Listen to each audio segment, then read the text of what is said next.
السلام علیکم ورحمۃ اللہ وبرکاتہ۔ علامہ اقبال اوپن یونیورسٹی کے ٹی وی اسٹوڈیوز سے ڈاکٹر محمد شاہد، اسسٹنٹ پروفیسر شعبہ حدیث و علوم حدیث، ماہر مضمون، آپ کی خدمت میں حاضر ہیں۔ عزیز طلباء، ہمارا کورس تعارف حدیث 2900، اس کا آج ہم 5واں یونٹ پڑھیں گے۔ اس کا 5واں یونٹ تقسیم حدیث باعتبار سند ہے۔ اس میں ہم حدیث کی تقسیم سند کے اعتبار سے کیسے محدثین نے کی ہے اس کو ہم ڈسکس کریں گے۔ حدیث کی سند کے اعتبار سے دو قسمیں ہیں، خبر متواتر اور خبر واحد۔ یہ جو تقسیم ہے یہ راویوں کی تعداد کے اعتبار سے ہے۔ کبھی تو حدیث میں ایسا ہوتا ہے کہ اس کے روایت کرنے والے راویوں کی تعداد بہت زیادہ ہوتی ہے، کبھی کم ہوتی ہے، اور کبھی حدیث کو روایت کرنے والا صرف ایک راوی ہوتا ہے۔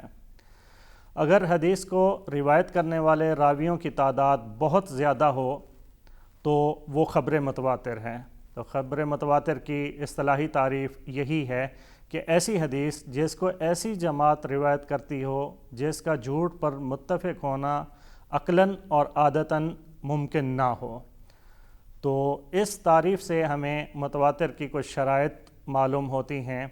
ایک تو یہ ہے کہ اس کی سندیں کثیر تعداد میں ہوں، دوسری یہ ہے کہ اس کے راویوں کی تعداد اتنی زیادہ ہو کہ ان سب کا جھوٹ پر متفق ہونا محال ہو، تیسری شرط یہ معلوم ہوتی ہے کہ سند کے شروع سے لے کر آخر تک ہر زمانے میں راویوں کی تعداد بہت زیادہ رہے، چوتھی شرط یہ معلوم ہوتی ہے کہ حدیث کا تعلق سماع یا مشاہدہ سے ہو، یعنی راوی یہ کہے کہ میں نے سنا یا میں نے دیکھا۔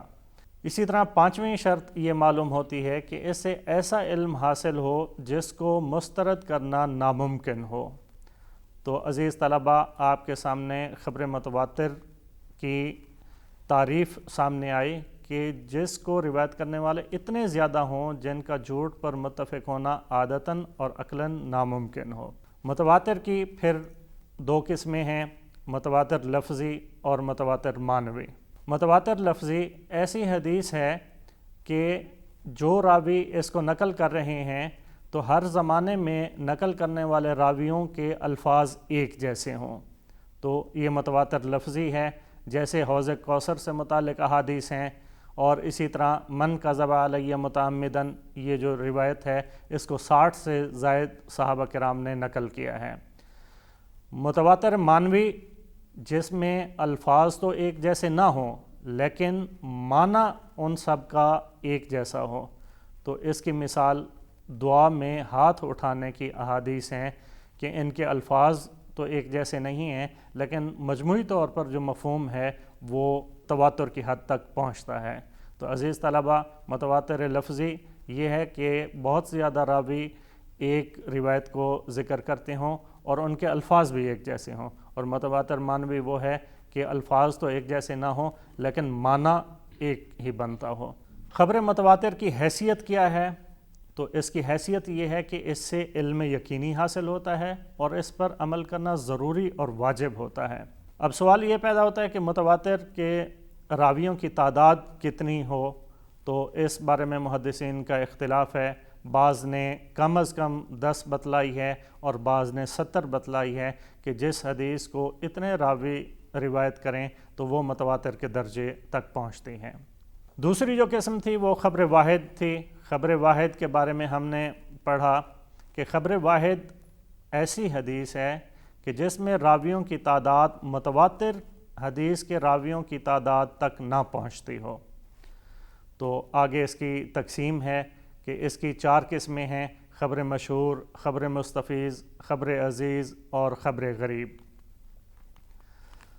خبر مشہور وہ حدیث ہے کہ جس کے راوی ہر زمانے میں 3 یا اس سے زیادہ ہوں لیکن راویوں کی یہ تعداد متواتر حدیث کے راویوں کی تعداد سے کم ہو۔ اسی طرح خبر مستفیض کو بھی بعض محدثین نے خبر مشہور کا مترادف بتلایا ہے کہ یہ دونوں ایک ہی ہیں۔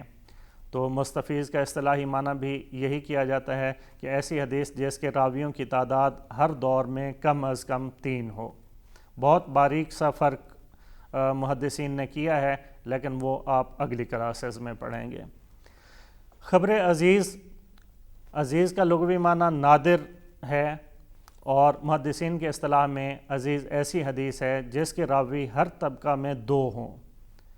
کسی طبقہ میں راوی 2 سے زیادہ تو ہو سکتے ہیں، لیکن 2 سے کم نہ ہوں، تو ایسی حدیث کو خبر عزیز کہتے ہیں۔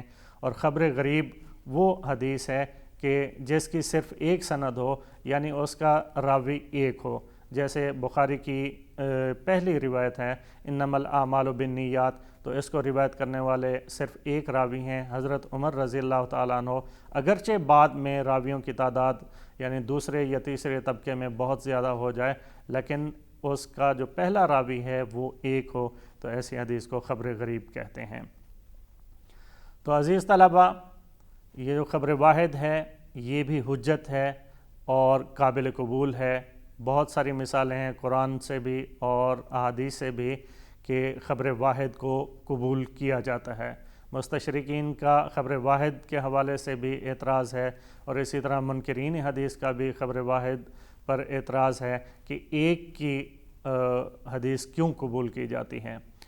تو قرآن کریم سے پہلے دیکھتے ہیں، اعوذ باللہ من الشیطان الرجیم، بسم اللہ الرحمن الرحیم، وَلَقَدْ أَرْسَلْنَا نُوحًا إِلَىٰ قَوْمِهِ إِنِّي لَكُمْ نَذِيرٌ مُّبِينٌ، سورہ ہود آیت نمبر 25۔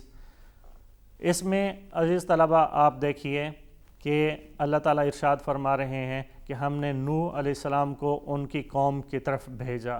تو دیکھیے یہاں پر ایک فرد کو بھیجا جا رہا ہے، یعنی ایک رسول ہیں۔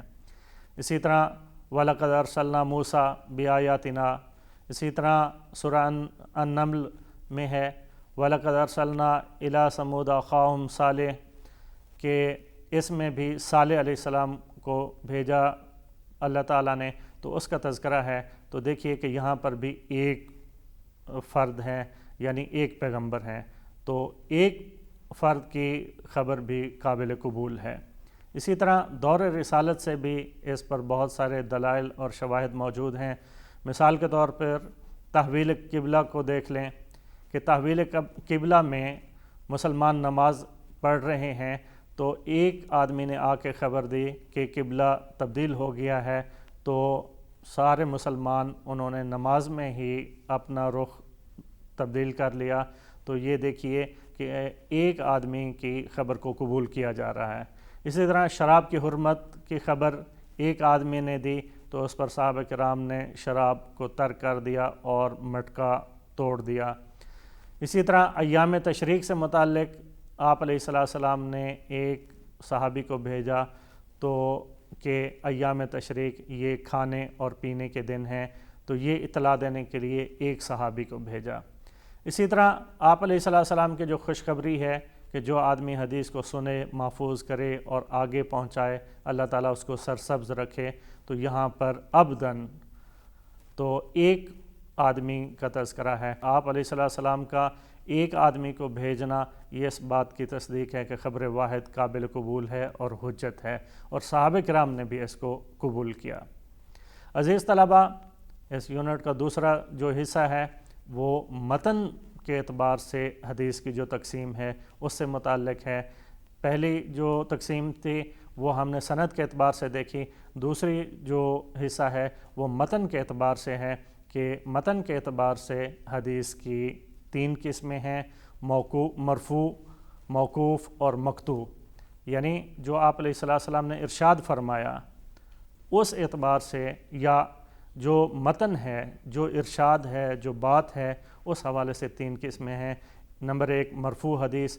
مرفوع حدیث وہ ہے کہ جس میں رسول اللہ صلی اللہ علیہ وآلہ وسلم کے قول، فعل یا تقریر کا تذکرہ ہو، یعنی آپ علیہ السلام کے قول، فعل یا تقریر کا تذکرہ ہو۔ تو اس کی 3 قسمیں ہیں۔ مرفوع قولی، اگر وہ آپ علیہ السلام کا قول ہے تو مرفوع قولی ہے، اگر آپ علیہ السلام کا فعل ہے تو مرفوع فعلی ہے، اگر آپ علیہ السلام کی تقریر ہے تو یہ مرفوع تقریری ہے۔ اسی طرح دوسرے نمبر پر موقوف حدیث ہے کہ ایسی حدیث جس میں صحابی کے قول، فعل یا تقریر کا تذکرہ ہو۔ اگر صحابی کے قول کا تذکرہ ہے تو یہ موقوف قولی ہے، اگر فعل کا تذکرہ ہے تو یہ موقوف فعلی ہے، اگر تقریر کا تذکرہ ہے تو یہ موقوف تقریری ہے۔ اسی طرح تیسرے نمبر پر مقطوع حدیث ہے، یعنی وہ حدیث جس میں تابعی کے قول، فعل یا تقریر کا ذکر ہو۔ تو اگر اس میں قول کا ذکر ہے تو یہ مقطوع قولی ہے، اگر فعل کا ذکر ہے تو یہ مقطوع فعلی ہے۔ تو عزیز طلباء، آپ نے اس یونٹ میں سند کے اعتبار سے حدیث کی اقسام کو بھی پڑھا اور متن کے اعتبار سے حدیث کی اقسام کو بھی پڑھا۔ اسی کے ساتھ اجازت دیجیے ماہر مضمون ڈاکٹر محمد شاہد، اسسٹنٹ پروفیسر شعبہ حدیث و علوم حدیث کو۔ السلام علیکم ورحمۃ اللہ وبرکاتہ۔